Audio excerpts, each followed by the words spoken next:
Handa na ba ang inyong mga puso para sa isang kwentong susubok sa inyong pananaw tungkol sa pag-ibig, pamilya at paninindigan?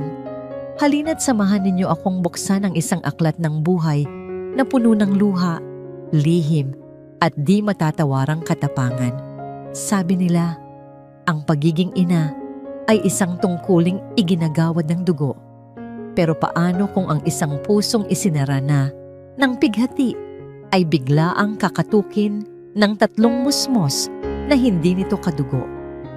Ito ang kwento ng isang pag-ibig na isinilang hindi sa sinapupunan, kundi sa isang hindi inaasahang pagkakataon. Sa gitna ng isang malakas na unos, malamig ang katad ng mamahaling sasakyan ni Amihan Lazaro. Ngunit mas malamig pa rito ang kanyang mga mata na nakatuon lamang sa mga numerong kumikinang sa kanyang tablet. Sa labas, ang Ciudad Esperanza ay nilalamon ng isang malakas na unos. Ang pagbuhos ng ulan ay parang walang katapusang pag-iyak ng kalangitan, at ang bawat kidlat ay tila isang galit na guhit sa nagdidilim na hapon. Ngunit para kay Amihan, ang lahat ng iyon ay ingay lamang sa labas ng kanyang perpektong mundo.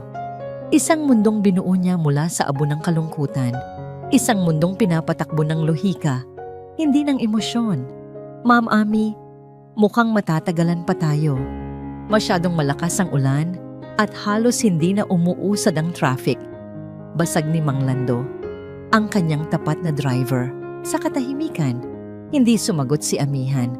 Isang bahagyang pagtango lamang ang isinukli niya. Sapat na upang iparating na narinig niya ito, ngunit wala siyang pakialam. Para sa kanya, ang oras ay pera. Ang bawat segundong nasasayang sa traffic ay isang nawawalang pagkakataon sa negosyo. Ganoon na ang naging buhay niya mula nang pumanaw si Silas. Trabaho, numero, resulta, walang puwang para sa anumang abala. Ngunit may isang tunog na nagawang tumagos sa kanyang binuong pader. Isang tunog na hindi nababagay sa kaguluhan ng trapiko at kalikasan. Isang mahinang pag-iyak ng sanggol. Sa una, inakala niyang guni-guni lang ito. Ngunit narinig niya itong muli. Mas malinaw, mas desperado. Napakunot ang noo ni Amihan.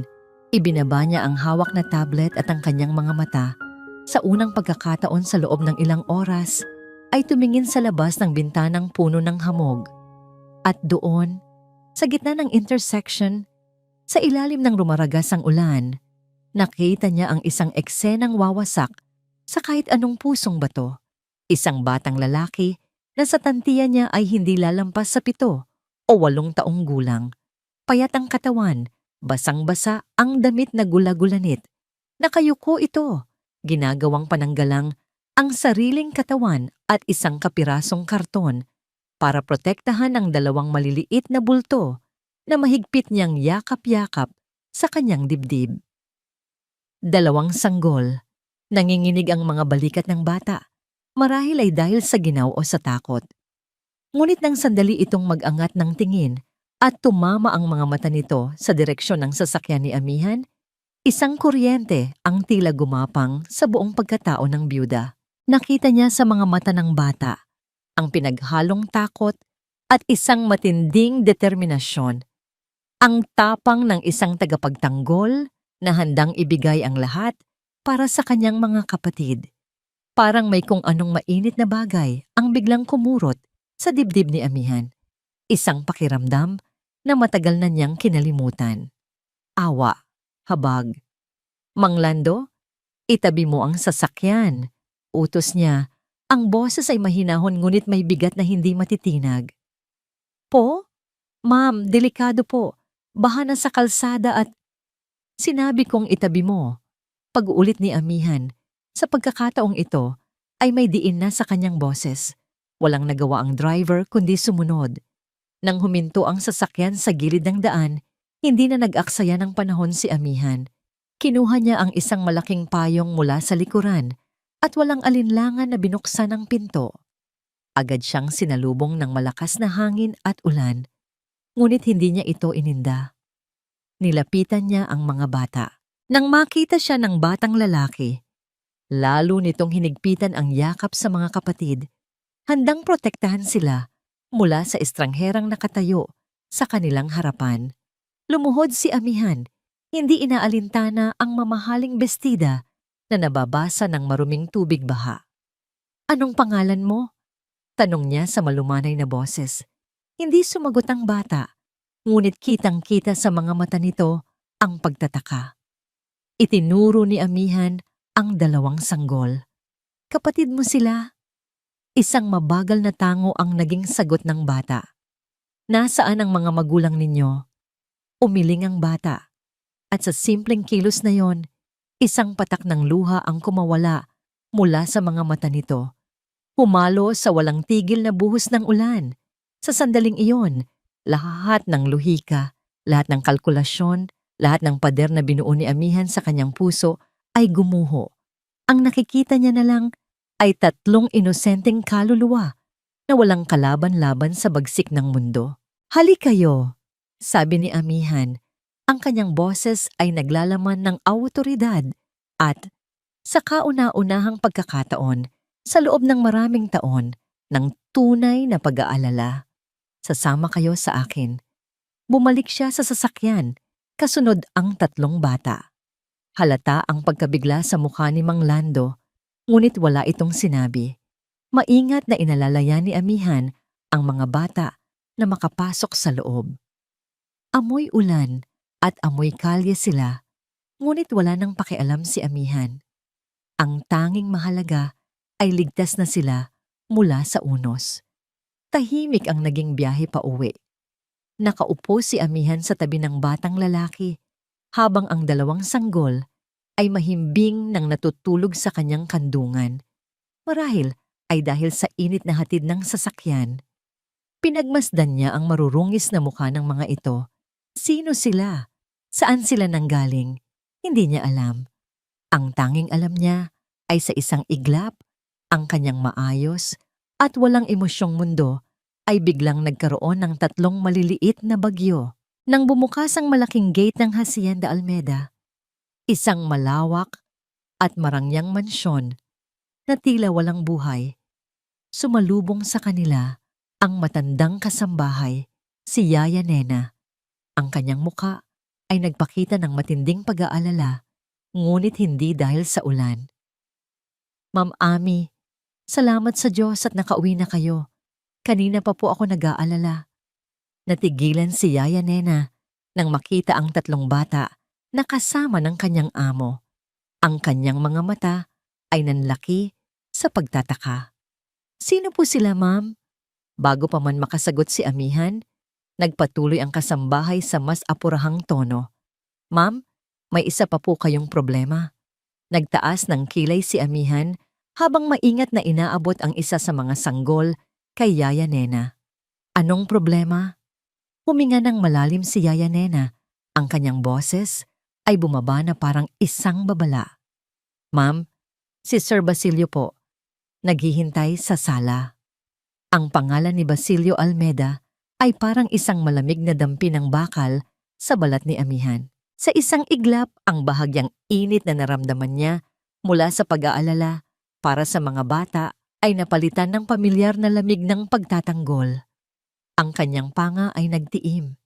Itinayo niya ang pader sa paligid ng kanyang puso, mas mataas at mas matibay kaysa dati. "Yaya Nena, dalhin ninyo sila sa guest room, paliguan, bihisan, at bigyan ng mainit na gatas o pagkain. Siguraduhin ninyong magiging komportable sila." Mahinahon, ngunit mariin niyang utos, hindi inaalis ang tingin sa pasilyo na patungo sa sala. "Opo, ma'am," sagot ng matanda. Habang maingat na kinakarga ang isa sa mga sanggol, tinulungan niya ang nanlalamig na sisinag na tumayo. Sumunod ang bata nang walang imik, ngunit bago tuluyang umalis ay lumingon ito kay amihan. Isang tingin ng pasasalamat at pag-aalinlangan. Isang tango lang ang isinukli ni amihan bago siya huminga ng malalim at naglakad patungo sa kuta ng leon. Ang sala ng Hacienda Almeda ay malawak at puno ng mga antigong kasangkapan na sumisigaw ng lumang yaman at kapangyarihan. Ngunit sa ilalim ng dilaw na ilaw ng chandelier, ang lugar ay tila isang museo ng kalungkutan. At sa gitna nito, nakaupo si Basilio na parang isang hari sa kanyang trono. Nakadikwatro ito, may hawak na kupitan ng alak, at isang mapanuyang nga ngiti ang nakapaskil sa kanyang mga labi. Amihan Hipag, nabalitaan kong may bago kang libangan. Namumulot ka na pala ngayon ng mga pulubi sa kalsada? Bungad niya. Ang boses ay puno ng pagkondena na binalot sa pekeng pag-aalala. Dumiretso si Amihan sa bar at nagsali ng tubig sa isang baso. Hindi niya tinapunan ng tingin ang bayaw. Wala kang pakialam sa mga ginagawa ko sa loob ng pamamahay ko, Basilio. Isang halakhak ang kumawala kay Basilio. Isang halakhak na hindi umabot sa kanyang mga mata. Pamamahay mo? O pamamahay ng mga Almeda? Baka nakakalimutan mo, Amihan, ang apelyidong dala ng bahay na ito. Isang pangalan na pinaghirapang linisin at ingatan ng maraming henerasyon. At ngayon, dudungisan mo lang sa pagpapasok ng kung sino-sinong walang pinanggalingan. Hinarap siya ni Amihan, ang mga mata ay kasing talim ng yelo. Mas gugustuhin ko pa ang sinasabi mong dungis ng mga batang iyon kaysa sa dumi na dala ng kasakiman mo. Tumayo si Basilio, ang kanyang tindig ay puno ng pagbabanta. Lumapit siya kay Amihan. Hindi ito tungkol sa kasakiman. Ito ay tungkol sa prinsipyo, sa dugo. Ang mga Almeda ay may reputasyon. Hindi tayo maaaring makihalubilo sa mga basura. Ang salitang basura ay tumama kay Amihan na parang isang sampal. Biglang nag-init ang kanyang dugo. Huwag na huwag mong tatawaging basura ang mga batang yon sa harapan ko. Bakit? Ano mo ba sila? Hamon ni Basilio. Naaawa ka? Ang awa ay para sa mahihina, Amihan. At sa mundong ito, ang mahihina ay natatapakan. Sakto namang lumabas mula sa kusina si Yaya Nena. Karga ang isa sa kambal na malinis na at nakasuot ng malambot na damit pantulog. Ang sanggol ay nagsimulang umungol, marahil ay naninibago sa lugar. Automatikong lumapit si Amihan. Kinuha niya ang sanggol mula kay Yaya Nena. Nang maramdaman niya ang mainit at maliit na katawan sa kanyang mga braso, isang kakaibang pakiramdam ang dumaloy sa kanya. Isang koneksyon. Ang ungol ng sanggol ay humina at napalitan ng isang mahimbing na paghinga. Sa isang iglap, hindi na siya ang bilyonaryang CEO na si Amihan Lazaro. Siya ay isang babaeng may hawak na isang napakahalagang buhay sa kanyang mga kamay. Nakita ni Basilio ang pagbabago sa ekspresyon ni Amihan. Ang panandaliang paglambot ng kanyang muka ay lalong nagpaalab sa galit nito. Nakikita mo? Ginagamit nila ang kahinaan mo, sabi ni Basilio. Ang boses ay naging mas mapait. Hindi mo ba naintindihan? Isang malaking pagkakamali yan. Bukas ipapalabas mo sila sa bahay na ito, Amihan. Kung hindi, ako mismo ang gagawa ng paraan. Hinigpitan ni Amihan ang pagkakayakap sa sanggol. Itinaas niya ang kanyang paningin at ang apoy na saglit na nawala ay muling nagliyab sa kanyang mga mata. Mas maliwanag, mas mapanlaban. Hindi, sabi niya. Ang boses ay kalmado, ngunit may bigat na parang bato. Anong sabi mo? Gulat na tanong ni Basilio. Sabi ko, hindi. Pag-uulit ni Amihan. Bawat salita ay may diin. Tumingin siya sa paligid ng malawak na sala, sa mga larawan ng mga ninuno ng Almeda, at pagkatapos ay diretsong tumitig sa mga mata ng kanyang bayaw. Makinig ka, Basilio. Baka nakakalimutan mo. Nang mamatay si Silas, iniwan niya sa akin ang mayorya ng kanyang yaman at pag-aari. Kasama na ang bahay na ito, kaya sa mata ng batas, ako ang may-ari. Naglakad siya palapit kay Basilio, walang bakas ng takot. At hanggat ako ang may-ari ng pamamahay na ito, deklara niya, ang boses ay umalingaw-ngaw sa katahimikan ng sala. Mananatili sila. Natigilan si Basilio. Ang kanyang mukha ay namula sa galit at pagkapahiya. Walang sino man lalo na si amihan, ang kailanman ay sumuway sa kanya ng ganoon. Ngunit sa halip na sumabog, isang nakakakilabot na pagbabago ang nangyari sa kanyang mukha. Ang galit ay napalitan ng isang ngiting mapanlait, isang ngiti na puno ng lihim. Umiling-iling siya na parang naaawa kay amihan. Katapangan, isang kahangahangang katangian, ngunit minsan, ang katapangan ay isa lang ibang pangalan para sa kamangmangan. Tumalikod siya at naglakad patungo sa pinto. Bago siya tuluyang lumabas, huminto siya at lumingon. Ang kanyang mga mata ay kumikislap sa dilim. Tingnan natin kung hanggang kailan mananaig yang kabutihan mo laban sa katotohanan. Amihan? At sa pag-alis niya, naiwan si amihan sa gitna ng malawak na sala. Yakap-yakap ang isang anghel na natutulog, ngunit ang isip ay ginugulo ng mga salita ng isang demonyo. Katotohanan. Anong katotohanan ang tinutukoy ni Basilio? Kinabukasan, ang unos sa labas ay humupa na, ngunit sa loob ng Hacienda Almeda, isang bagong uri ng bagyo ang namumuo. Nagsimula ito hindi sa isang kulog o kidlat, kundi sa isang tahimik na tawag sa telepono, sa isang silid na malayo sa kinaroroonan ni amihan. Sa kanyang pribadong pag-aaral, nakangisi si Basilio Almeda habang kausap ang isang maimpluwensyang editor ng isang kilalang online tabloid. Ang kanyang boses ay malambing, puno ng huwad na pag-aalala na siyang pinakamabisa niyang sandata. Exactly, Ricardo. It's a very delicate matter, sabi ni Basilio, habang pinapaikot-ikot ang mamahaling alak sa kanyang kopita. Ang hipag ko, she's still grieving. You know how grief can do strange things to a person. We are very worried for her. Ang biglaang pag-ampon sa 3 batang kalye. It's erratic behavior. May sinabi ang nasa kabilang linya. Hindi. Mabilis na sagot ni Basilio. Of course, we want to protect her privacy. But we also have a responsibility to protect my late brother's legacy. The Almeida name. Ilabas mo ang kwento, pero with a sympathetic tone towards her. Paint her as a tragic widow, perhaps losing her grip on reality, para sa kapakanan ng pamilya. Isang sandaling katahimikan, at pagkatapos ay isang masamang ngingiti ang gumuhit sa mga labi ni Basilio. Excellent. I owe you one, my friend. Ibinaba niya ang telepono. Ang ngisi sa kanyang muka ay nagpatuloy. Ang unang bato ay naihagis na. Ngayon, hihintayin na lang niya ang pagkalat ng mga alon.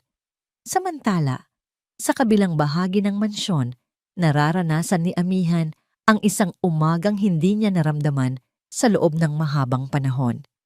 Ang katahimikan. Ngunit hindi ito ang nakakabinging katahimikan ng kalungkutan.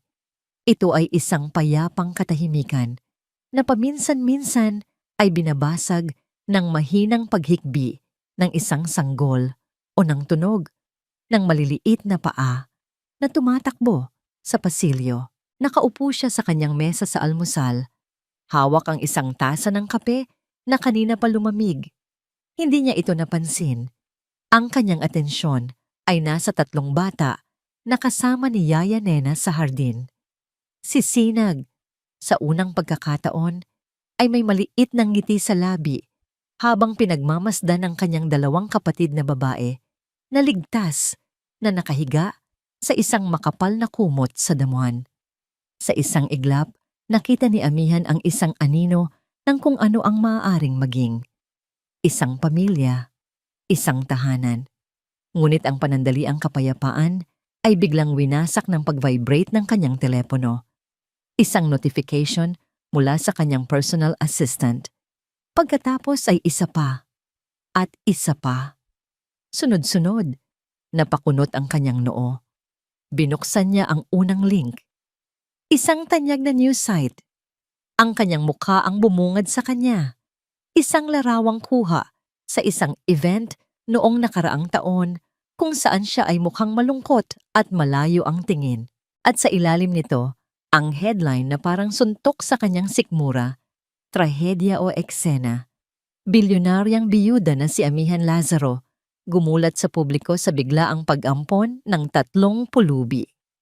Mabilis na nanlamig ang kanyang mga kamay, binuksan niya ang isa pang link, isang tabloid. Mas masahol ang titulo.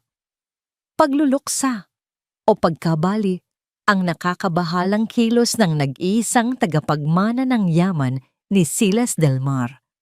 Ang artikulo ay puno ng mga mapagkakatiwalaang source na nagsasabing si Amihan ay nagpapakita ng mga senyales ng mental instability mula nang mamatay ang asawa.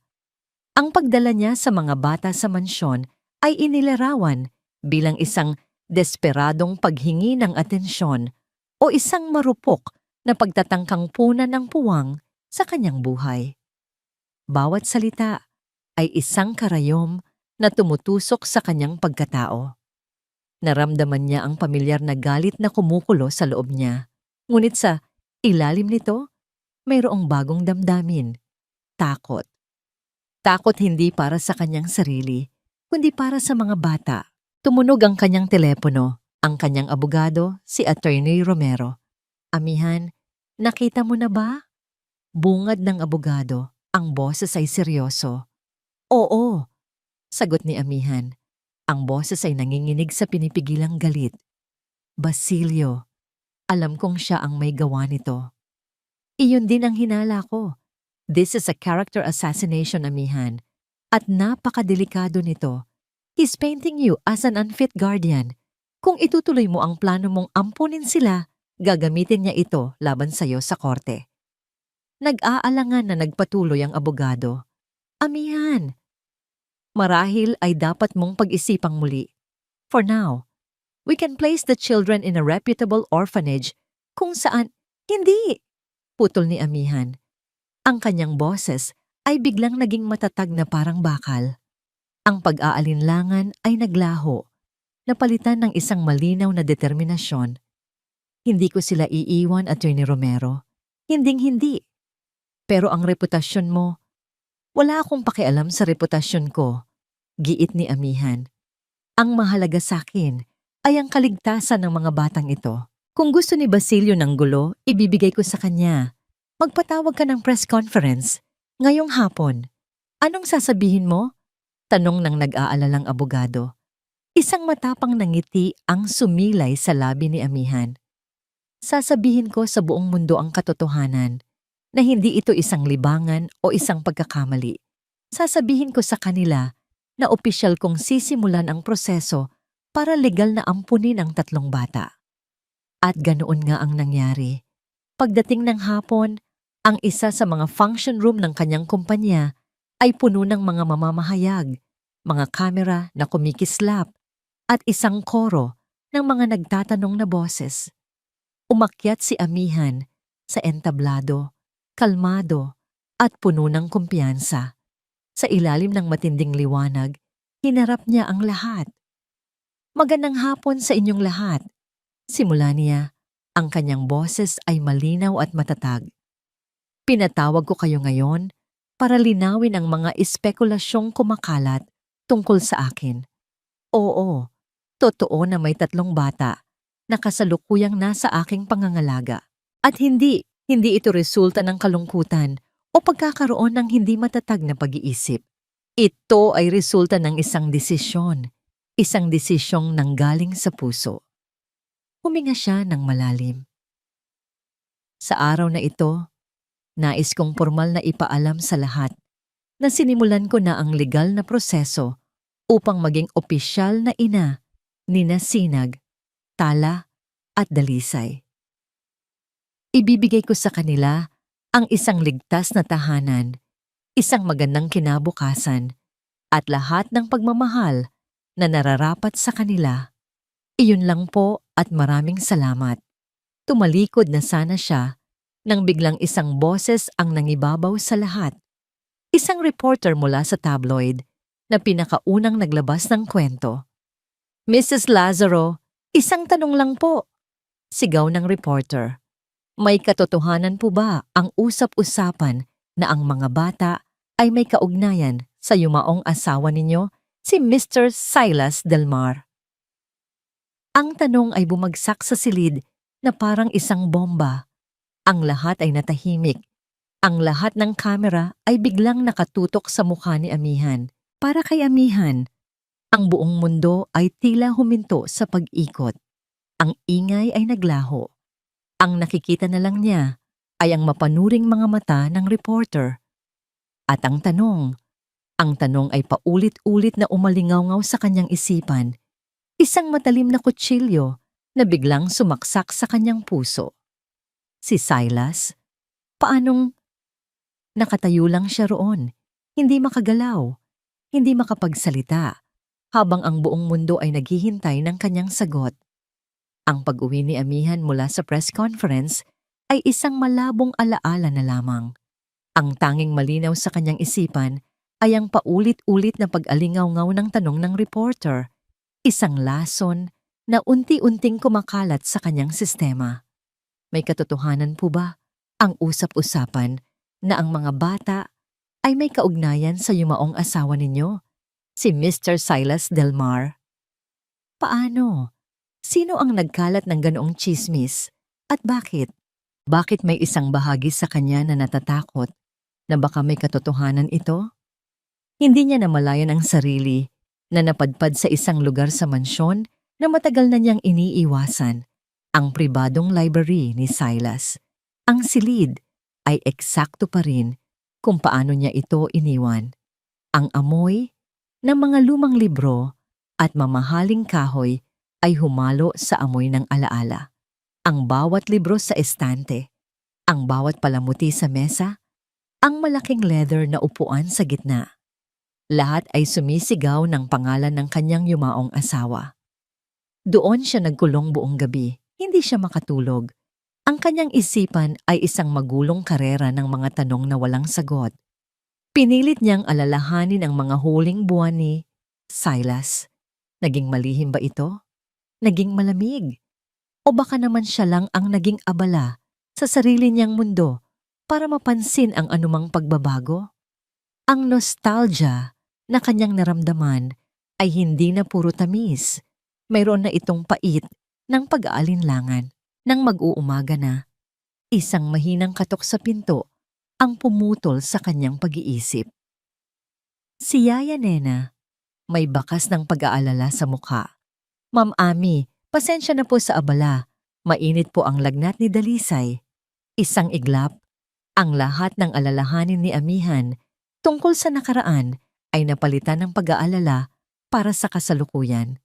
Mabilis siyang tumayo at sumunod sa kasambahay patungo sa guest room. Nakita niya ang maliit na sanggol na nakahiga sa kama. Namumula ang mga pisngi at hindi mapakali sa pag-iyak. Kinuha niya ang basang bimpo mula kay Yaya Nena at maingat na ipinunas ito sa noo ng sanggol. Hinaplos niya ang maliliit nitong braso at binti. Ang init na nagmumula sa balat ng bata ay tila tumagos sa kanya, hindi bilang lagnat, kundi bilang isang panawagan. Ako na po ang bahala sa kanya, Yaya. Magpahinga na po muna kayo, sabi niya sa mahinang boses. Mag-isa na lang sila sa silid. Kinarga ni Amihan si Dalisay at nagsimulang ihele ito. Sa bawat ugoy, sa bawat pagtapik sa likod ng sanggol, isang hindi maipaliwanag na damdamin ang lumukob sa kanya. Isang matinding pagnanais na protektahan ang maliit na nilalang na ito mula sa lahat ng sakit at panganib sa mundo. Unti-unti, ang pag-iyak ni Dalisay ay humina hanggang sa ito'y naging mahimbing na paghinga sa kanyang dibdib. Habang pinagmamasdan ang payapang mukha ng natutulog na anghel, lalong tumibay ang kanyang determinasyon. Kailangan niyang malaman ang totoo, hindi na para sa kanyang sarili o para sa reputasyon ng mga Almeda. Kailangan niyang malaman ang totoo para sa mga batang ito. Sino ang kanilang ina? At sino talaga ang kanilang ama? Ibinalik niya ang natutulog na si Dalisay sa kama at nagtungo sa master's bedroom. Ang silid na tinulugan nila ni Silas noon, ngunit ngayon ay naging isa na lamang malaking bodega ng mga alaala at mga bagay na ayaw na niyang harapin. Nakatakip ng puting kumot ang halos lahat ng kasangkapan na para bang isang musoleo sa isang nakaraang buhay. Ang hangin ay mabigat, may natitira pang bahagyang amoy ng pabango ni Silas na humahalo sa alikabok. Sa loob ng halos 2 taon, hindi niya sinubukang pumasok dito. Ngayon, nararamdaman niya na para siyang isang magnanakaw sa sarili niyang pamamahay. Nagsimula siya sa aparador, mga plansadong damit na hindi na kailanman maisusuot, mga sapatos na nakaayos pa rin ayon sa kulay, walang kakaiba. Sumunod ang mga drawer sa tabi ng kama, mga relo, mga kwintas, mga papeles ng negosyo. Wala pa rin. Nang akma na siyang susuko, isang bagay ang pumukaw sa kanyang pansin sa ilalim ng dambuhalang kama. Isang maitim na baul na gawa sa kahoy, halos natatakpan ng bedskirt. Hinila niya ito palabas. Puno ito ng alikabok. Isang palatandaan na matagal na itong hindi nabubuksan. Hindi ito nakalock. Nanginginig ang kanyang mga kamay habang dahan-dahan niyang itinaas ang takip. Ang puso niya ay kumakabog ng malakas, isang halo ng takot at pag-asa. Ano ang inaasahan niyang makita? Isang patunay na mali ang lahat ng kanyang hinala? O isang katibayan na ang kanyang buong pagsasama ay binuo sa isang kasinungalingan? Ang laman ng baul ay isang koleksyon ng mga bagay na hindi pamilyar sa kanya. Mga lumang tiket ng sine, mga tuyong bulaklak na nakasiksik sa pagitan ng mga pahina ng isang libro ng tula at ilang mga liham na nakatali ng isang asul na ribbon. Ngunit ang kumuha ng kanyang atensyon ay ang isang maliit na salansan ng mga litrato sa pinakailalim. Kinuha niya ang nasa pinakaibabaw. Ito ay isang larawang hindi formal, kuha marahil sa isang beach. Si Silas, nakangiti ng malapad, ang ulo ay nakatingala sa langit na para bang walang anumang problema sa mundo. At sa tabi niya, isang babae. Isang babaeng may mahabang buhok na nililipad ng hangin, may mga matang nagniningning at isang ngangiti na kayang magbigay liwanag sa pinakamadilim na gabi na mayroon silang isang uri ng kaligayahan sa larawan, isang purong kagalakan na bihirang-bihira niyang makita sa mukha ng kanyang asawa. Binaliktad niya ang litrato. Nandoon, nakasulat sa pamilyar na sulat kamay ni Silas, ang dalawang salita, Liwayway, ang aking bukang liwayway, liwayway. Dawn. Ang pangalan ay kasing ganda at kasing banyaga ng babaeng nasa larawan. Ang sakit ay bigla at matalim, na parang isang tunay na saksak sa kanyang dibdib. Napaupo siya sa gilid ng kama, hawak-hawak ang litrato, na parang isang basag na piraso ng kanyang puso. Biglang nanlabo ang kanyang paningin dahil sa mga luhang namumuo sa kanyang mga mata. Lahat ng masasayang alaala nila ni Silas ay biglang nabahira ng duda. Ang bawat halik, bawat yakap, bawat pangako. Totoo ba ang mga iyon? O anino lamang ba siya ng babaeng ito, ng kanyang liwayway? Nawala siya sa kanyang sariling mundo ng pighati ng isang maliit na boses ang bumasag sa katahimikan mula sa may pintuan. Tita, Ami? Nag-angat siya ng tingin na bigla. Nakatayo roon si Sinag, kinukusot ang kanyang mga mata. Marahil ay nagising ito at hinanap siya. Dahan-dahang lumapit ang bata, ang mga paa ay halos walang tunog sa makapal na karpet. Ang kanyang mga mata ay napako sa litratong hawak-hawak ni Amihan. Huminto siya. Ang kanyang maliit na katawan ay nanigas. Nanlaki ang kanyang mga mata at isang alon ng emosyon, pagkabigla, kalungkutan, at isang nakakadurog pusong kislap ng kagalakan ang bumaha sa kanyang batang mukha. Itinuro niya ang larawan gamit ang isang maliit at nanginginig na daliri. Ang kanyang boses ay halos isang bulong, marupok at puno ng pananabik. Si Nanay! Ang dalawang salita na binigkas ni Sinag, si Nanay, ay tumama kay Amihan nang may bigat na mas matindi pa kaysa sa 10,000 kasinungalingan. Para siyang binuhusan ng nagyayelong tubig. Ang sakit ng pagtataksil ay humalo sa awa para sa batang nakatayo sa kanyang harapan na ang mga mata ay nakakapit sa larawan na para bang iyon ang tanging bagay na totoo sa buong mundo. Dahan-dahan niyang ibinaba ang litrato sa mesang katabi niya na para bang isa itong nagbabagang uling. Ang kanyang mga kamay ay nanginginig, ngunit pinilit niyang kontrolin ang kanyang hininga. Itinuon niya ang lahat ng kanyang lakas upang isantabi ang sariling sakit. Sa sandaling ito, hindi siya ang asawang pinagtaksilan. Sa sandaling ito, kaharap niya ang isang batang nangungulila. "Halika dito," sabi niya sa malumanay na boses. Tinatapik ang espasyo sa tabi niya sa gilid ng kama. Nag-aalangang lumapit si Sinag at umupo. Hindi nito inaalis ang tingin sa larawan. "Nanay mo siya?" tanong ulit ni Amihan. Kahit alam na niya ang sagot, kailangan niya itong marinig ng malinaw. Tumango si Sinag. "Opo, siya po si Nanay Liwayway." Liwayway. Ang pangalan ay muling umalingaw-ngaw sa isip ni Amihan. Ngunit ngayon, meron na itong mukha at meron na itong anak. "Maganda ang ngiti ng nanay mo," sabi ni Amihan. Isang papuring lumabas sa kanyang bibig nang hindi niya namamalayan. Isang munting damuang ngiti ang sumilay sa labi ng bata. Lagi po siyang nakangiti, kahit po noong may sakit na siya. Ang simpleng pangungusap na yon ay muling nagdulot ng kirot sa puso ni Amihan. Isang sakit na pamilyar, ang sakit ng pagkawala. Ngunit meron ding sumibol na bago, isang determinasyon na parang apoy.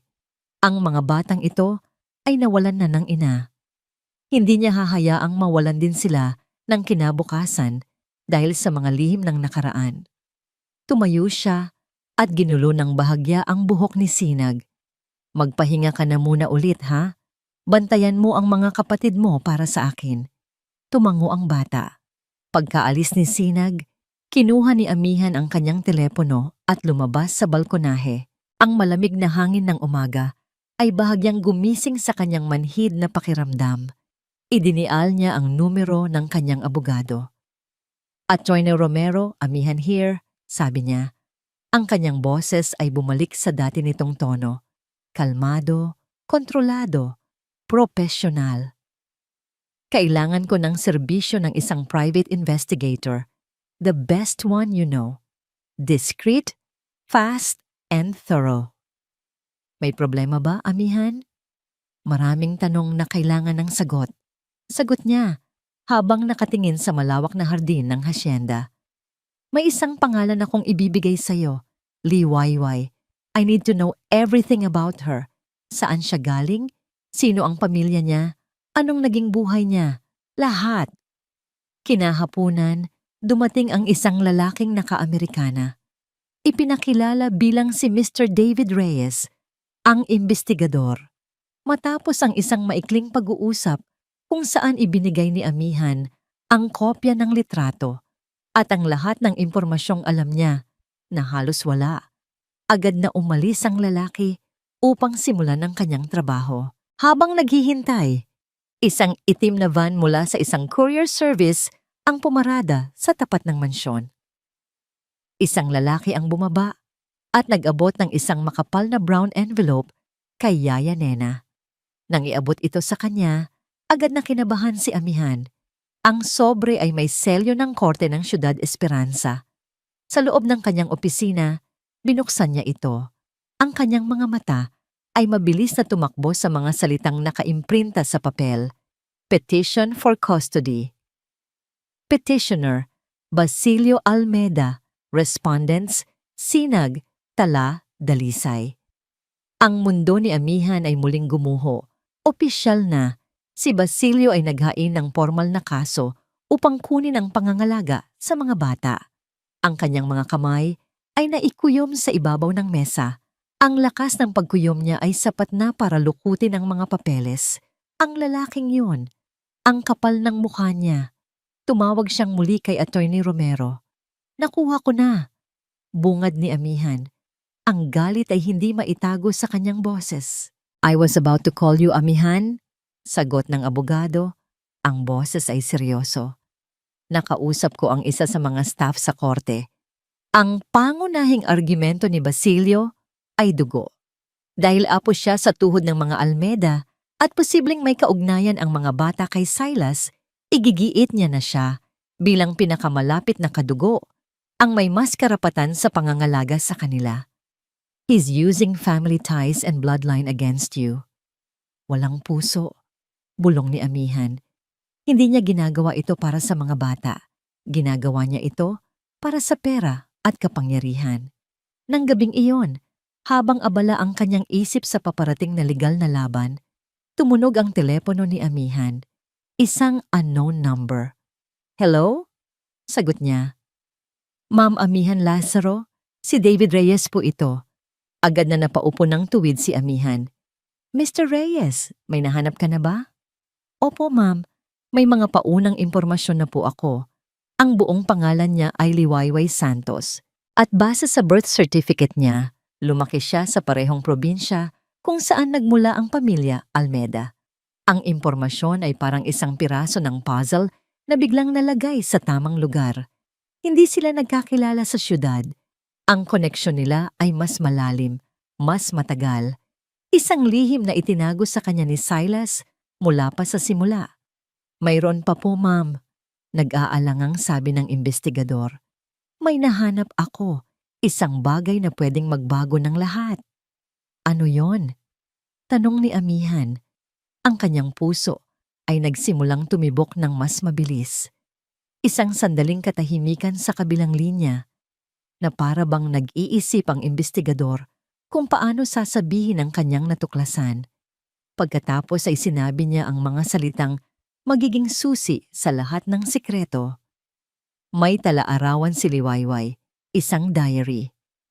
Kinabukasan, personal na inihatid ni David Reyes ang isang maliit na pakete kay Amihan.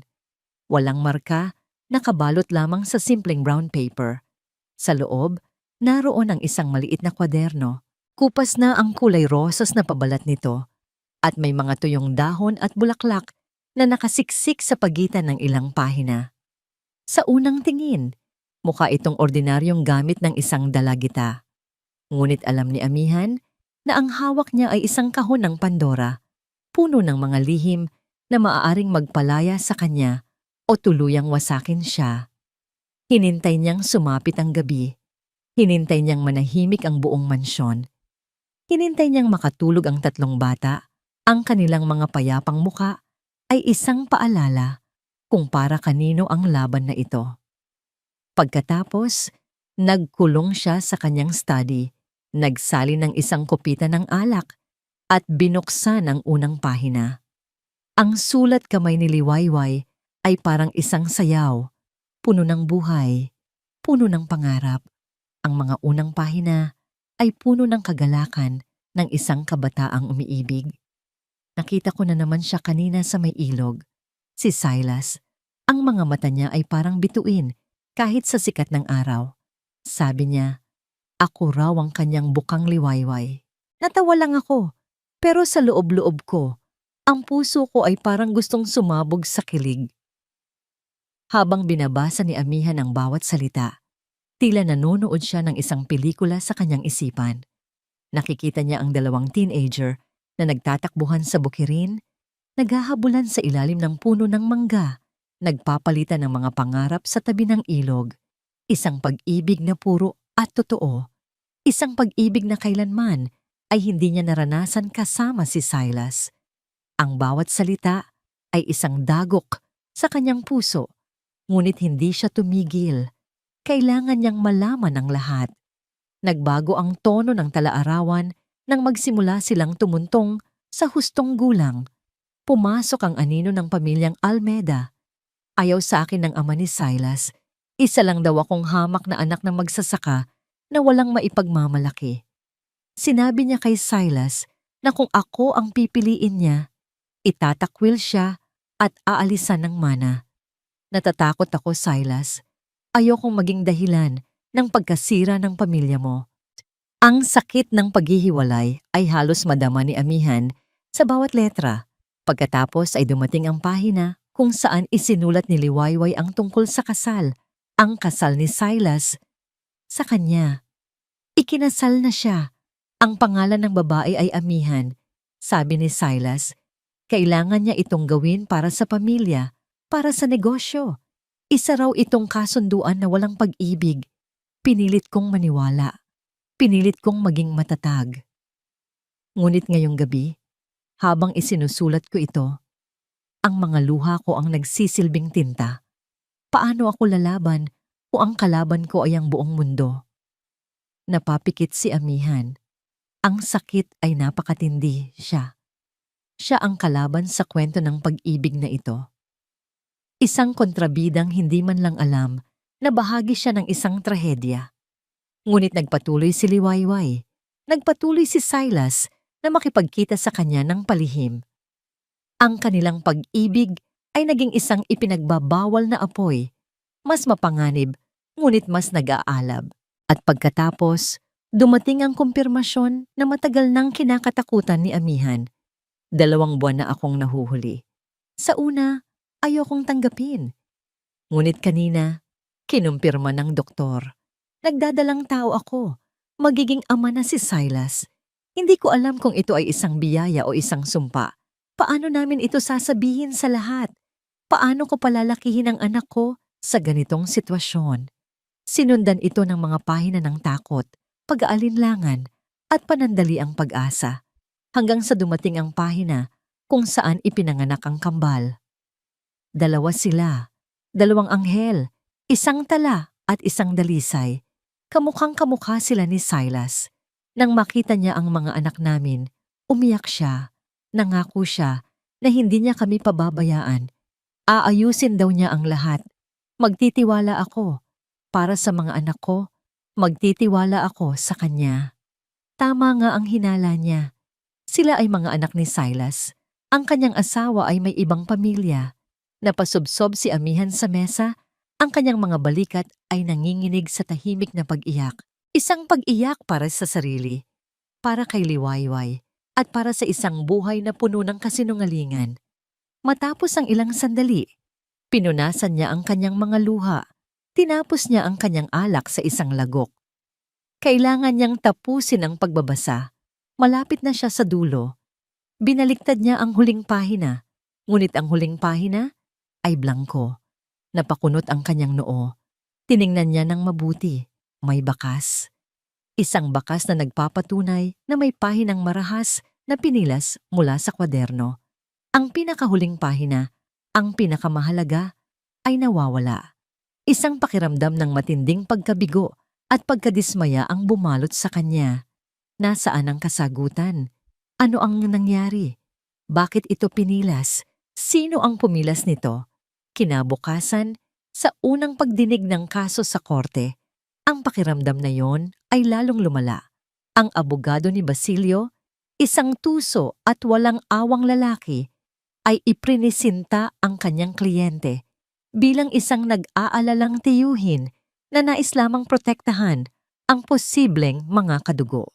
Your Honor, sabi ng abogado, ang kliyente ko ay naniniwala nang may mabuting hangarin na ang mga batang ito ay maaring anak ng kanyang yumaong kapatid.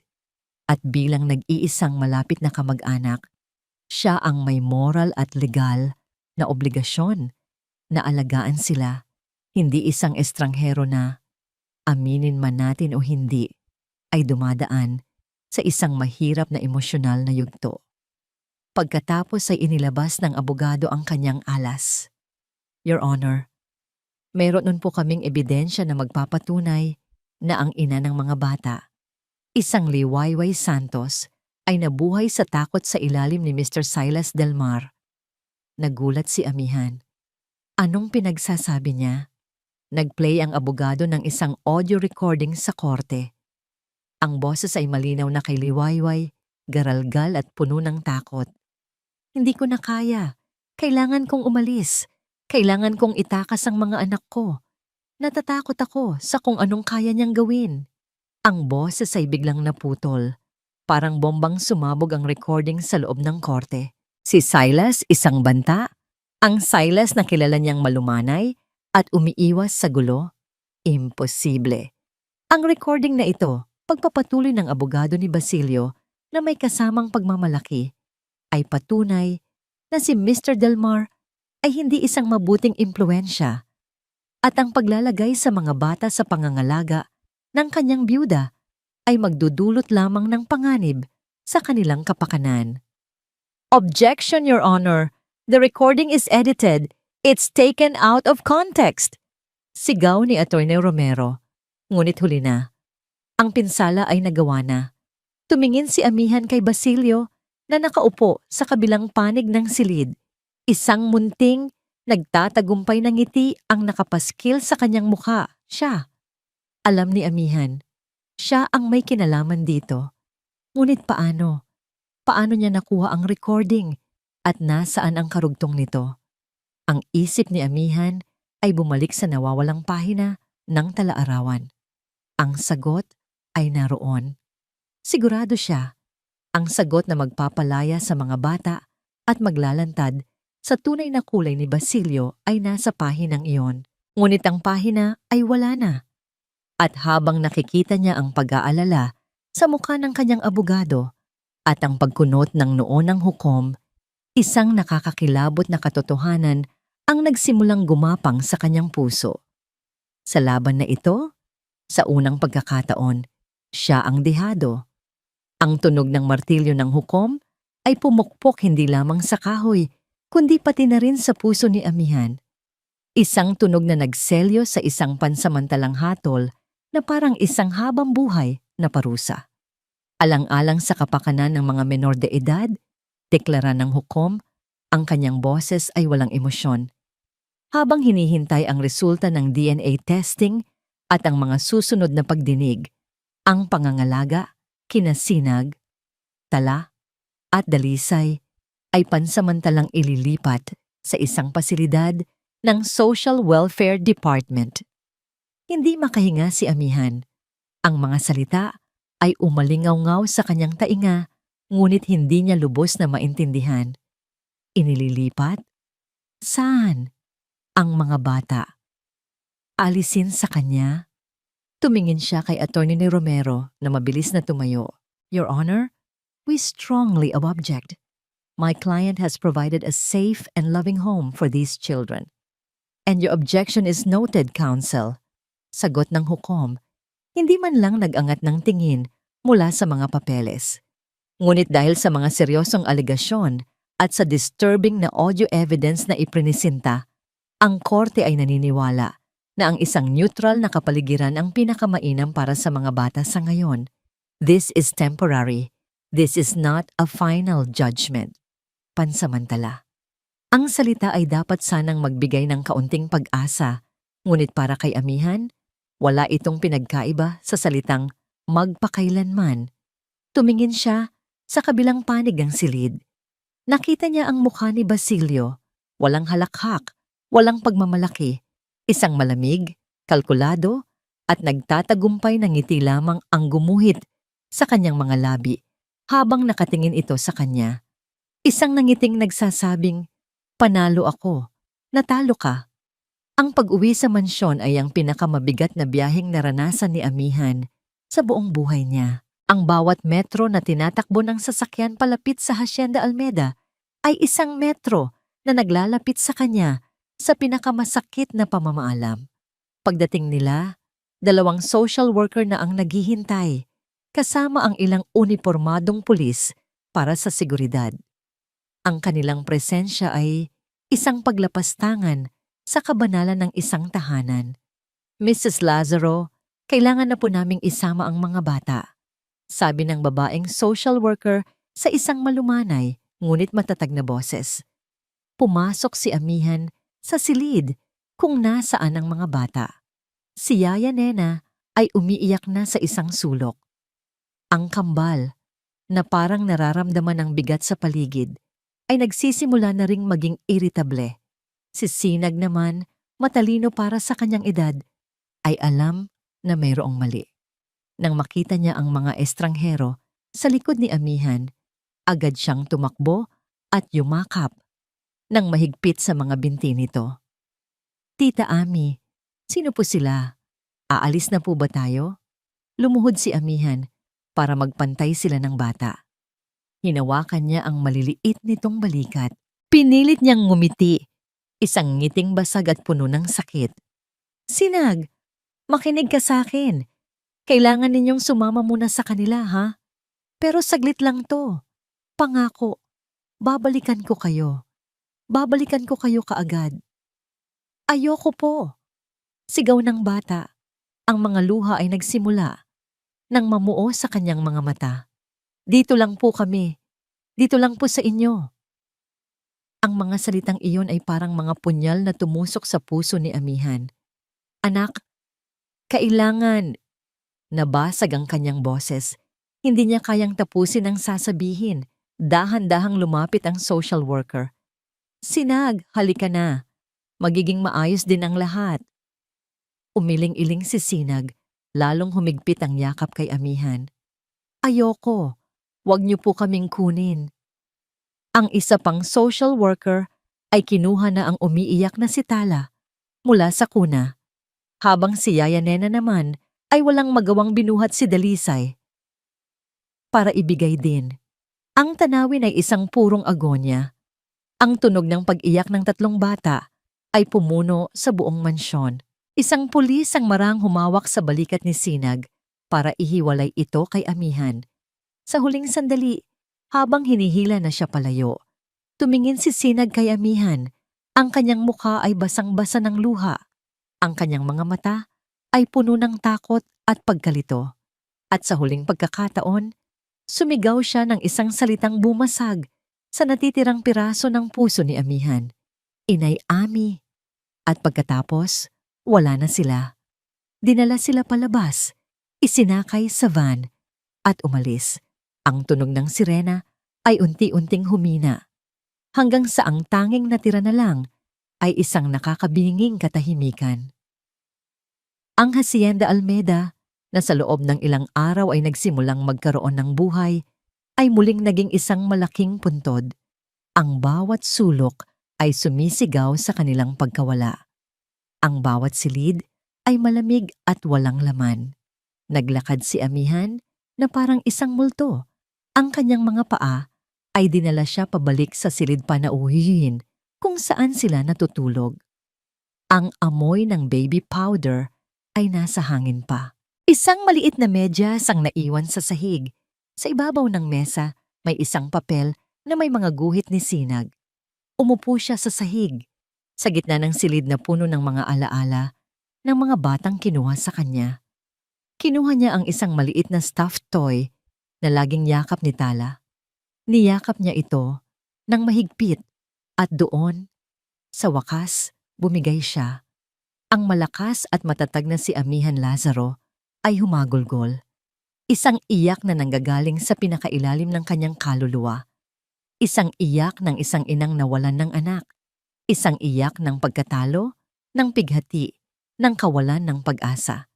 Sa kanyang pag-iyak, hindi niya namalayan na nabitawan niya ang kanyang bag. Nahulog ito sa sahig. Bumagsak palabas ang mga laman nito, ang kanyang pitaka, susi, telepono, at ang kupas na kwaderno ni Liwayway, ang tala-arawan. Tumama ito sa sahig sa isang kakaibang anggulo. Ang tunog ng isang mahinang pagkalagot ay narinig. Ang matigas na pabalat sa likod, na marahil ay marupok na dahil sa katagalan, ay bahagyang bumuka sa gilid. Sa gitna ng kanyang mga luha, isang bagay ang pumukaw sa kanyang pansin. Isang siwang. Isang siwang na hindi dapat naroroon. Nanginginig ang kanyang mga kamay habang kinukuha ang tala-arawan. Gamit ang kanyang mga kuko, maingat niyang binuklat ang nakadikit na karton sa loob ng pabalat. Hindi siya makapaniwala sa kanyang nakita. May isang lihim na kompartimento sa loob, at sa loob nito, dalawang bagay. Isang maliit, luma, at kinakalawang na susi, at isang piraso ng papel na maingat na tiniklop, marupok, naninilaw, at may sulat kamay ni Liwayway. Ito ang nawawalang huling pahina. Nakatulala si Amihan sa sahig. Ang mga luha ay tuyo na sa kanyang mga pisngi, napalitan ng isang manhid na pagkamangha. Ang kanyang mga daliri na kanina lang ay nanghihinang nakayakap sa isang laruan, ngayon ay nanginginig sa ibang dahilan, habang maingat niyang binubuklat ang marupok na piraso ng papel. Ang hangin sa silid ay tila huminto sa pag-ikot. Bawat tibok ng kanyang puso ay isang malakas na kalabog sa gitna ng katahimikan. Ito ang sulat kamay ni Liwayway. Ang parehong magandang sulat kamay mula sa mga unang pahina ng tala-arawan, ngunit ngayon, ito ay apurado at may bakas ng takot. Ang bawat salita ay isang hiyaw ng desperasyon na itinago sa loob ng maraming taon. Dahan-dahan niyang sinimulang basahin. Kung nababasa ito ni Numan, marahil ay huli na ang lahat para sa akin. Ngunit hindi pa sana huli para sa mga anak ko. Ang isusulat ko dito, ang katotohanang hindi ko kayang sabihin ng malakas. Sa takot na baka may makarinig. Huminga ng malalim si Amihan. Pinipilit pakalmahin ang kanyang dibdib. Natuklasan ni Basilio ang lahat. Ang tungkol sa amin ni Silas, ang tungkol sa kambal. Isang gabi, pinuntahan niya ako. Walang nakakaalam. Binalaan niya ako. Wag na wag ko raw guguluhin ang pamilya nila. Ngunit hindi iyon ang pinakamasama. Ang mga mata ni Amihan ay mabilis na tumakbo sa mga susunod na linya. Ginagamit niya kami para mangikil ng pera kay Silas. Linggo-linggo, buwan-buwan, malaking halaga. Sabi niya, kung hindi magbibigay si Silas, ilalabas niya ang eskandalo sa publiko. Sisirain niya hindi lang ang pangalan ng mga Almeda, kundi pati na rin ang kinabukasan ng mga anak ko. Sabi niya, sisiguraduhin niyang mamumuhay kami na parang mga daga sa lansangan. Isang malamig na kuryente ang gumapang sa gulugod ni Amihan. Ang recording, ang pekeng recording, ito na yon. Hindi si Silas ang kinatatakutan ni Liwayway, si Basilio.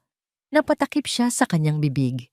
Ang lahat ng galit at pagdududa niya kay Silas ay biglang naglaho, napalitan ng isang nakakakilabot na pagkaunawa. Si Silas ay hindi lang isang taksil na asawa.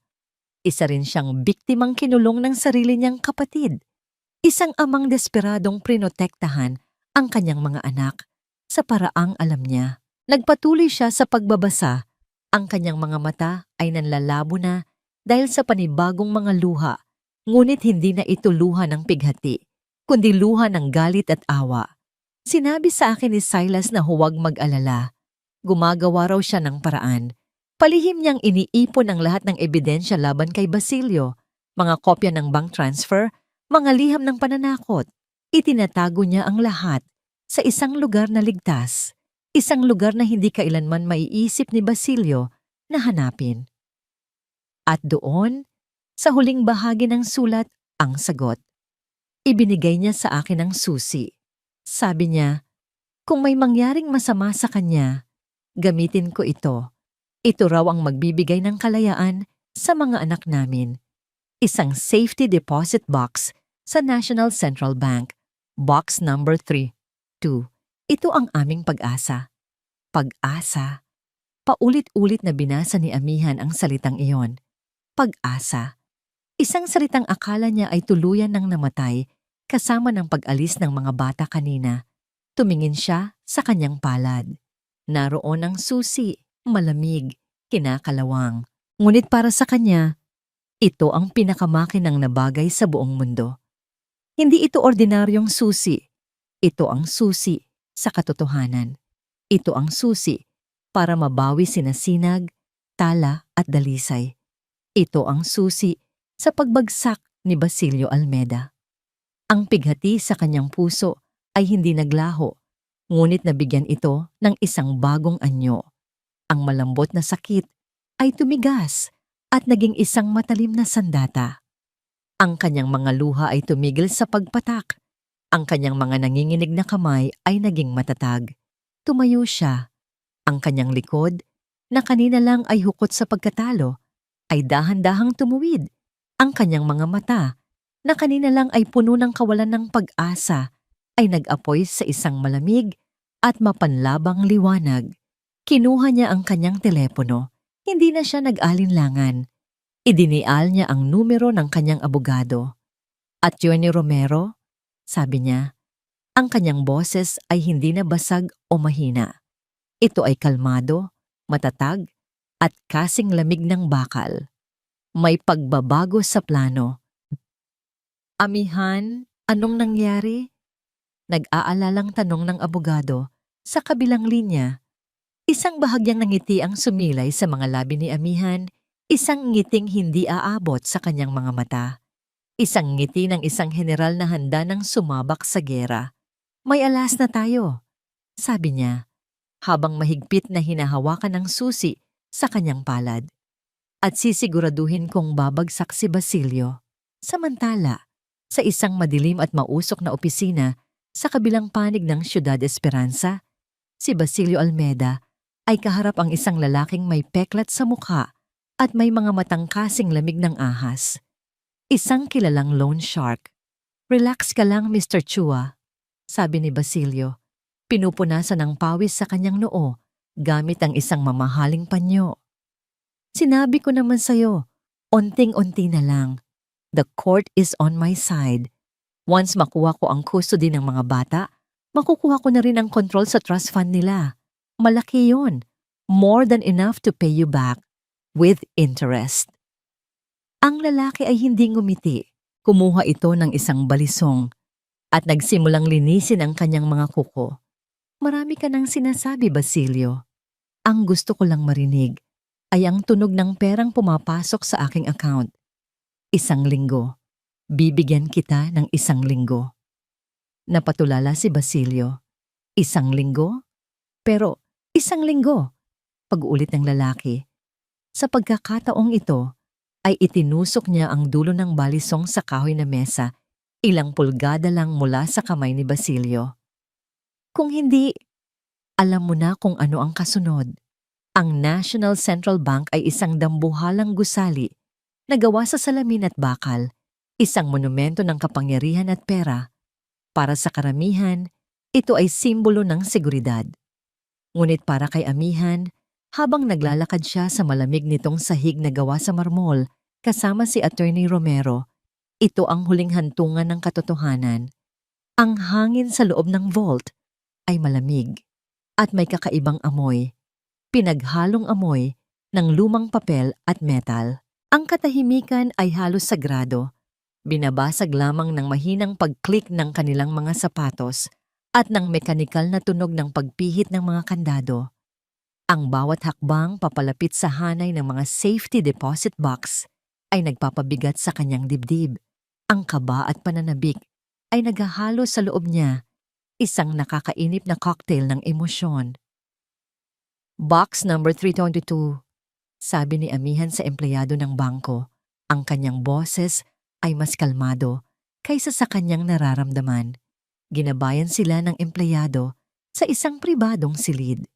Isang maliit na kwarto na may isang mesa at 2 upuan. Iniabot niya ang isang metal na kahon at magalang na umalis. Isinara ang pinto sa likuran niya. Naiwan silang 2 ni Attorney Romero, nakatitig sa kahon na parabang ito ang pinakamahalagang bagay sa mundo. Ito ang kahon na pinagkatiwalaan ni Silas ng lahat ng kanyang lihim. Ito ang huling mensahe ng isang ama para sa kanyang mga anak.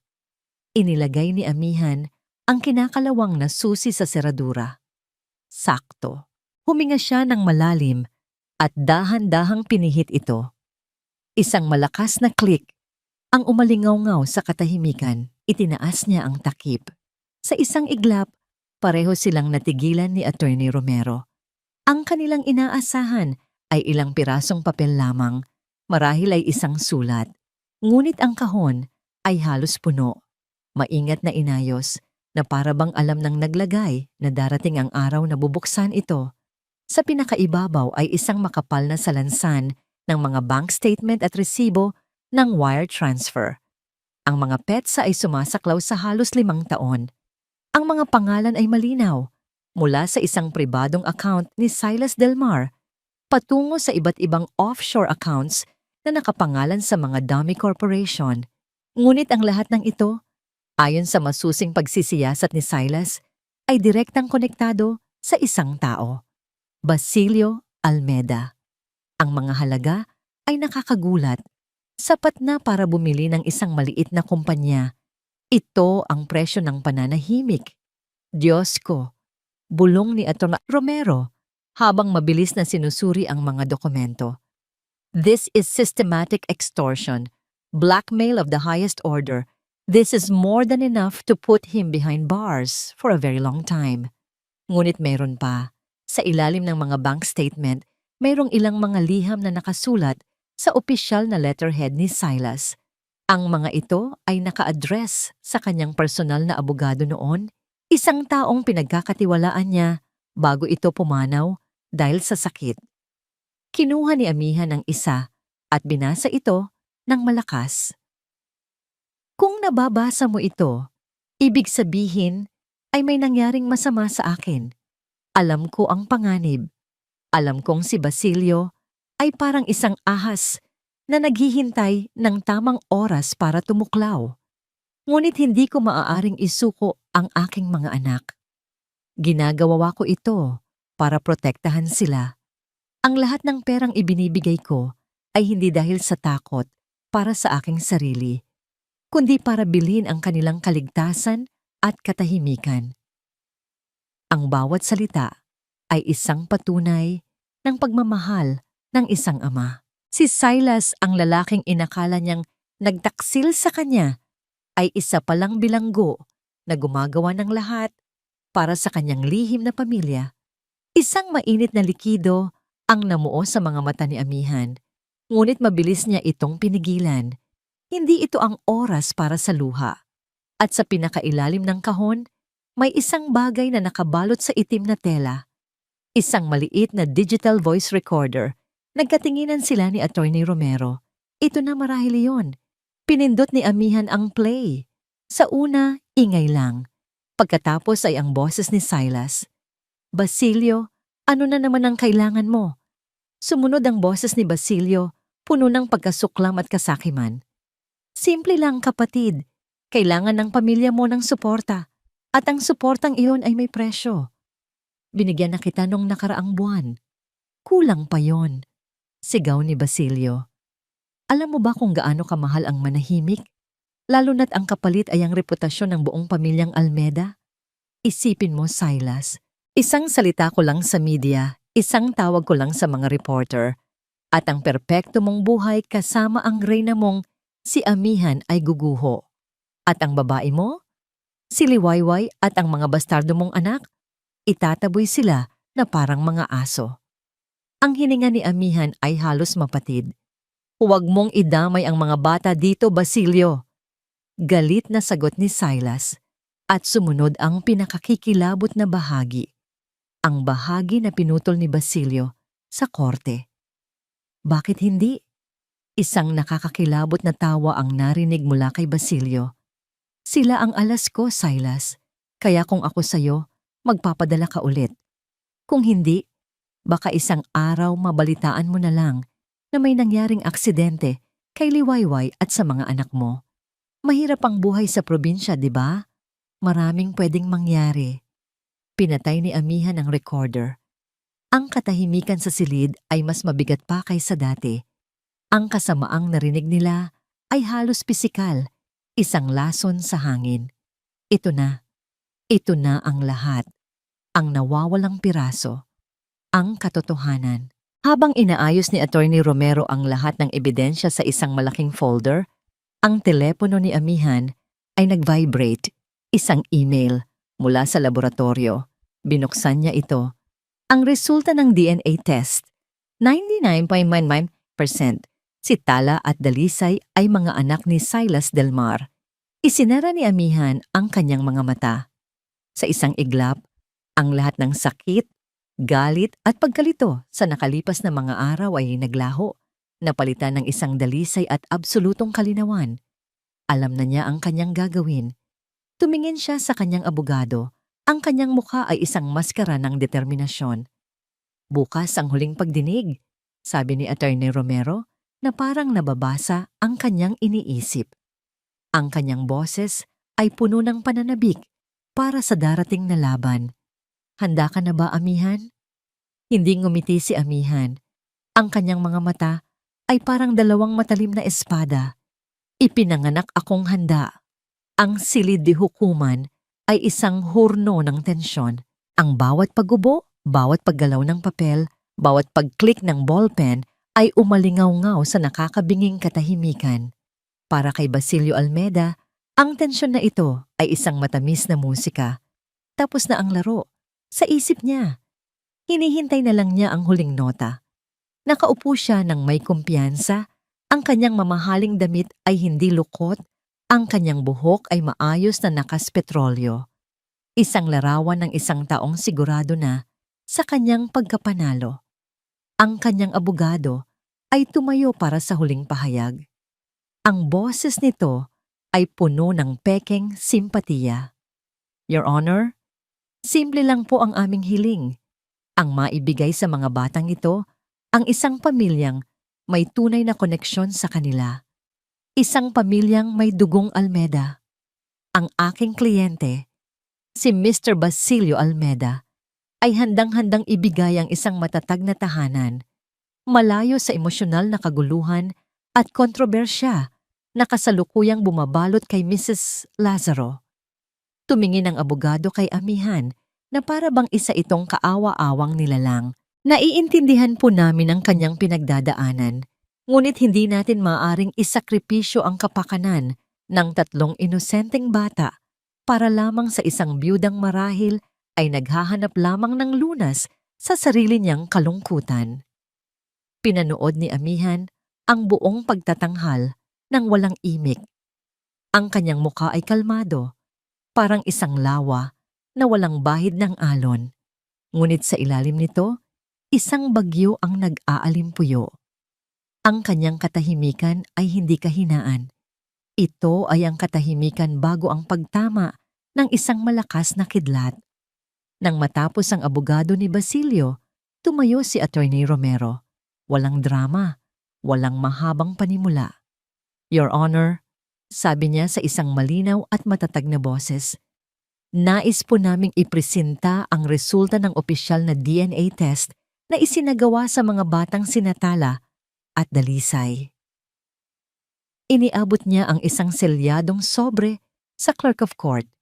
Isang kopya ang ibinigay sa kampo ni Basilio. Nakita ni amihan ang bahagyang pagkunot ng noo ng kanyang bayaw habang binubuksan ito. Binasa ng clerk ang resulta ng malakas. Base po sa resulta, merong 99.99% probability na si Mr. Silas Delmar ang biological father ng kambal na sinatala at dalisay. Isang bulungan ang kumalat sa buong silid. Tumingin si Basilio kay amihan. Isang ngiting mapanlait ang sumilay sa kanyang labi. So, totoo nga. Walang kaso. Mas lalo lang nitong pinatibay ang argumento ko. Tila sinasabi ng kanyang mga mata. Ngunit hindi pa tapos si Attorney Romero. Pangalawa, Your Honor, pagpapatuloy niya, nais naming ipresenta ang personal na talaarawan ng yumaong ina ng mga bata, si Miss Liwayway Santos. Itinaas niya ang kupas na kwaderno.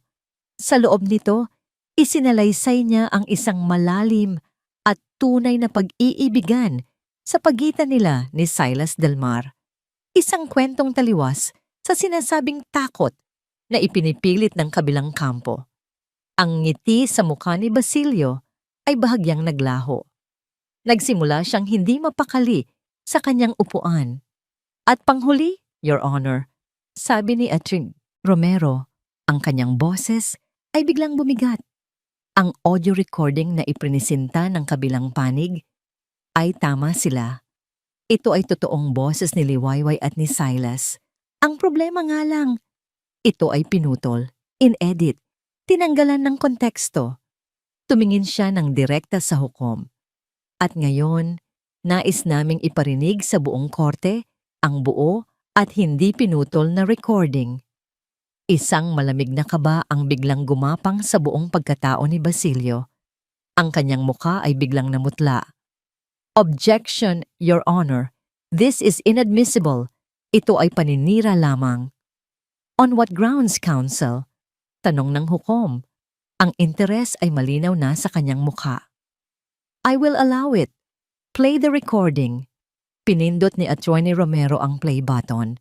Ang parehong boses ni Silas at Basilio ang umalingaw-ngaw sa courtroom. Ngunit sa pagkakataong ito, hindi ito naputol. Narinig ng lahat ang pagbabanta, ang pananakot, ang kasamaang itinago sa likod ng isang magalang na imahe. Baka isang araw, mabalitaan mo na lang na may nangyaring aksidente kay Liwayway at sa mga anak mo. Mahirap ang buhay sa probinsya, di ba? Maraming pwedeng mangyari. Isang kolektibong paghinga ng pagkagulat ang narinig mula sa gallery. Ang mga reporter ay mabilis na nagsusulat. Ang hukom ay napasandal sa kanyang upuan. Ang kanyang mukha ay isang maskara ng galit. Ngunit ang pinakamatinding reaksyon ay nagmula kay Basilio. Hindi totoo yan. Sigaw niya biglang tumayo. Ang kanyang kiniseptong imahe ay biglang gumuho na parang isang kastilyong buhangin. Gawa-gawa lang yan. Pinagtutulungan ninyo ako. Sinungaling ka, amihan. Ahas ka. Ang kanyang mga mata ay nanlilisik sa galit, puno ng pagkabaliw ng isang taong nahuli na sa kanyang sariling bitag. Pinatay mo ang kapatid ko. Inagaw mo ang yaman niya. At ngayon, pati ang mga batang ito, gagamitin mo? Order in the court. Sigaw ng hukom. Paulit-ulit na ipinupukpok ang kanyang martilyo. Ngunit hindi na mapigilan si Basilio. Para siyang isang hayop na nasukol. Nagwala siya, sinisigawan ang lahat, itinuturo si amihan na para bang ito ang may kasalanan ng lahat. 2 pulis ang mabilis na lumapit at pinusasan siya. Nagpumiglas siya, sumisigaw, nagmumura. Ang kanyang mamahaling damit ay nagusot. Ang kanyang perpektong buhok ay nagulo. Sa isang iglap, ang makapangyarihang si Basilio Almeda ay naging isang kaawa-awang nilalang. Habang hinihila siya palabas ng courtroom, ang kanyang mga mata ay nagtagpo sa mga mata ni amihan. Sa mga mata ni amihan, wala siyang nakitang galit o pagtatagumpay. Ang tanging nakita niya ay isang malamig na awa. At iyon ang mas lalong nagpadurog sa kanya. Nang manumbalik ang kaayusan, muling ipinukpok ng hukom ang kanyang martilyo. Sa pagkakataong ito, ang tunog ay pinal at tiyak. Base sa mga ebidensyang iprinisinta ngayon, deklara ng hukom, ang kanyang boses ay umalingaw-ngaw sa bawat sulok ng silid. Ang petisyon ni Mr. Basilio Almeda ay ibinabasura. Ang buo at legal na kustodya ng mga batang sinasinag, tala at dalisay ay iginagawad kay Mrs. Amihan Lazaro. Isang hininga ng lunas ang pinakawalan ni Amihan, isang hiningang matagal niyang kinimkim. Tapos na. Sa wakas, tapos na. Tumayo siya. Naglakad siya palabas ng silid hukuman, palayo sa dilim, sa mga kasinungalingan, sa sakit. Pagbukas ng pinto, sinalubong siya ng liwanag ng araw. Huminga siya ng malalim, nilanghap ang sariwang hangin ng kalayaan. Ang langit ay asul at walang bahid ng ulap. Panalo sila. Pauwi na siya. Pauwi na siya sa kanyang mga anak. Lumipas ang ilang linggo. Ang eskandalo ay unti-unting humupa. Napalitan ng mga bagong balita. Ang pangalan ni Basilio Almeda ay nabaon sa kahihiyan. Ang kanyang mga kaso ng panloloko at pangingikil ay nakasalang na sa korte. Ngunit para kay Amihan, ang lahat ng ingay na yon ay nasa malayong mundo na. Ang kanyang mundo ngayon ay umiikot na lang sa iisang bagay. Ang pag-uwi ng kanyang mga anak. Ang biyahe papunta sa Social Welfare Center ay kakaiba. Ang parehong sasakyan na dati nagsisilbing kanyang malamig na kuta laban sa mundo ay ngayon puno ng pananabik. Ang bawat metro na tinatahak nila ay parang isang walang katapusang paghihintay. Nang sa wakas ay huminto ang sasakyan sa tapat ng isang simpleng gusali. Ang puso ni Amihan ay kumabog ng napakabilis na para bang gusto nitong kumawala sa kanyang dibdib. Sa loob, sinalubong siya ng isang social worker na may ngiti sa labi. Handa na po sila, Mrs. Lazaro. Hinihintay ka na nila. Iginiya siya sa isang maliit na playroom. At doon, sa gitna ng mga makukulay na laruan at mga guhit sa pader, nakita niya sila. Ang kambal ay nasa isang playpen, masiglang naglalaro. At si Sinag ay nakaupo sa isang maliit na upuan, nakatingin sa bintana, na para bang naghihintay. "Sinag!" tawag ni Amihan sa malambing na boses. Dahan-dahang lumingon ang bata. Sa isang iglap, ang kalungkutan sa kanyang mga mata ay naglaho, napalitan ng isang liwanag na hindi kayang pantayan ng araw. Ang kanyang mga labi ay bumuka, ngunit walang salitang lumabas. "Uuwi na tayo," sabi ni Amihan. Isang ngiti ang sumilay sa kanyang mga labi. Iyon lang ang kailangan marinig ng bata. Tumakbo si Sinag, isang mabilis, desperadong takbo patungo sa nag-iisang kanlungan na kinilala niya sa mga nakalipas na linggo. Sinalubong siya ni Amihan ng isang mahigpit na yakap. Ibinuhos ng bata ang lahat ng kanyang pangungulila at takot sa pag-iyak sa mga balikat ni Amihan. "Sabi ko sa'yo babalik ako, di ba?" bulong ni Amihan habang hinahaplos ang likod ng bata. "Hindi na tayo magkakahiwalay, pangako." Binuhat niya ang kambal, si Tala sa isang braso, si Dalisay sa isa pa. Habang si Sinag ay nakakapit ng mahigpit sa kanyang palda, lumabas sila mula sa gusali, palayo sa pansamantalang pagkakawalay, at pauwi sa kanilang tunay na tahanan. Ang Hacienda Almeda na kanilang binalikan ay hindi na ang malamig at malungkot na mansyon.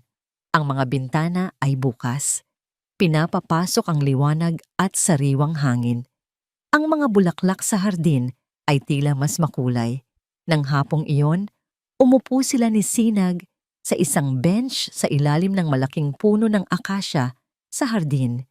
Kailangan nilang mag-usap.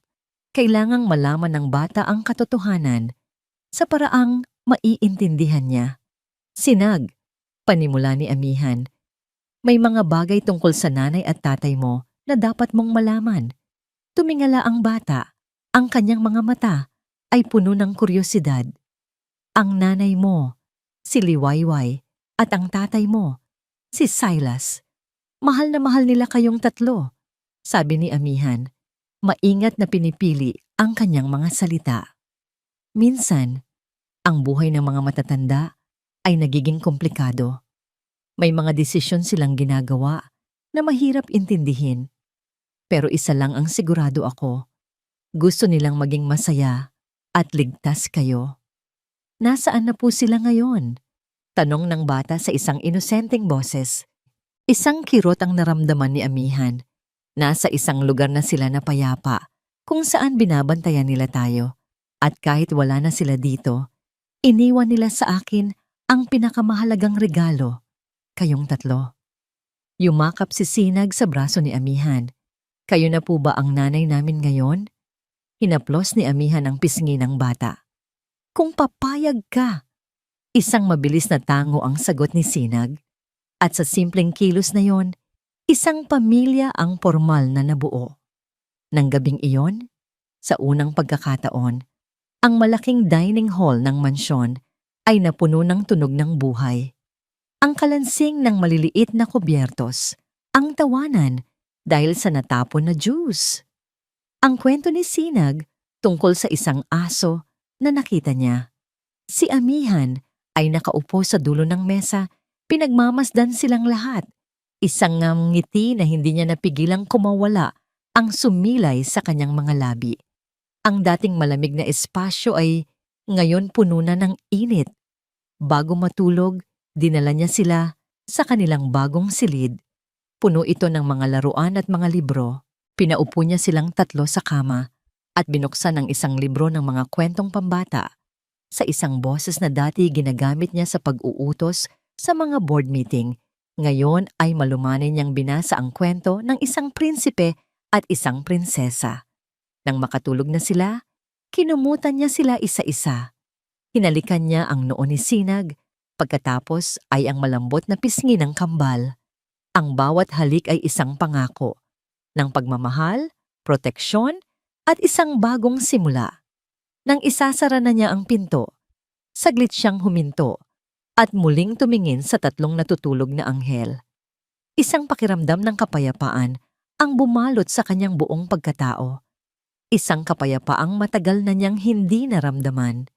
Naglakad siya sa tahimik na pasilyo. Huminto siya sa tapat ng isang malaking painting na nakasabit sa dingding, ang opisyal na fotografiya ni Silas. Nakatingin ito sa malayo, may isang ngiting formal at malungkot. Matagal niya itong tinitigan. Ang galit ay wala na. Ang sakit ng pagtataksil ay napalitan na ng isang komplikadong pag-unawa. Huminga siya ng malalim, isang hininga ng pagpapalaya. Mapapatawad na kita, Silas. Bulong niya sa hangin. Magpahinga ka na. Lumipas ang 6 na buwan. Ang hangin sa Ciudad Esperanza ay hindi na nagdadala ng alingawngaw ng eskandalo, kundi ng bulong ng paghanga. Ang Hacienda Almeda, na dati isang malamig na monumento ng nakaraan, ay ngayon isang tahanang puno ng tawanan at maliliit na yapak. Sa Grand Ballroom ng pinakamagarang hotel sa siyudad, daan-daang tao mula sa alta sosyedad, media at iba't ibang sektor ang nagtipon. Ang entablado ay pinalamutian ng mga puting bulaklak at ang mga ilaw ay nagbibigay ng isang mainit at maginhawang pakiramdam. Ito ang gabi ng opisyal na paglulunsad ng isang bagong pag-asa. Nakatayo sa gilid ng entablado si Amihan Lazaro. Iba na siya. Ang dati laging nakasuot ng itim o madilim na kulay na business suit ay ngayon ay may suot na isang simpleng eleganteng bestida na kulay cream. Ang kanyang buhok ay nakalugay at ang kanyang mukha ay may isang kapanatagan na hindi kayang ibigay ng kahit anong yaman. Sa tabi niya, 3 maliliit na ilaw ang kumikinang. Si Sinag, sa kanyang maliit na suit, ay nakatayo ng tuwid at may pagmamalaki. Ang kambal na sinatala at dalisay sa kanilang magkaparehong puting bestida ay mahigpit na nakahawak sa kamay ng kanilang ina. Handa na ba kayo? Bulong ni Amihan sa mga anak. Sabay-sabay silang tumango. Ang kanilang mga mata ay puno ng tiwala. Tinawag ng MC ang kanyang pangalan. Humakbang si Amihan papunta sa podium. Kasunod ang kanyang 3 inspirasyon. Hinarap niya ang mga tao, hindi na bilang isang biyudang nagluluksa o isang bilyonaryang pinag-uusapan, kundi bilang isang ina. Magandang gabi po sa inyong lahat. Simula niya, ang kanyang boses ay malinaw at puno ng init. Marami sa inyo ang nakakakilala sa akin bilang isang negosyante. Ang iba naman ay nakakilala sa akin dahil sa isang unos na dumaan sa aking buhay, kamakailan lang. Isang sandaling katahimikan ang namayani. Ang unos na yon ang nagturo sa akin ng isang napakahalagang aral na minsan, ang mga pinakamalaking biyaya sa buhay ay hindi dumarating sa sikat ng araw, kundi sa gitna ng pinakamalakas na bagyo. At ang biyayang yon ay dumating sa akin sa anyo ng 3 anghel. Tumingin siya sa kanyang mga anak at isang nangiti na puno ng pagmamahal ang gumuhit sa kanyang mga labi. Ang ngiting iyon ay nahawa sa buong silid. Ngayong gabi, narito tayo para maglunsad ng isang pundasyong isinilang mula sa sakit, ngunit binuo ng pag-ibig.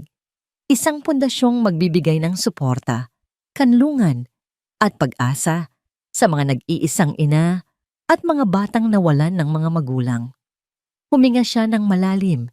Inihahanda ang sarili para sa pinakamahalagang bahagi ng kanyang talumpati. Ang pundasyong ito ay ipinangalan ko sa isang babaeng hindi ko man personal na nakilala, ngunit ang kanyang kwento ng katapangan at walang hanggang pagmamahal para sa kanyang mga anak ang naging inspirasyon ko. Ang kanyang pangalan ay Liwayway.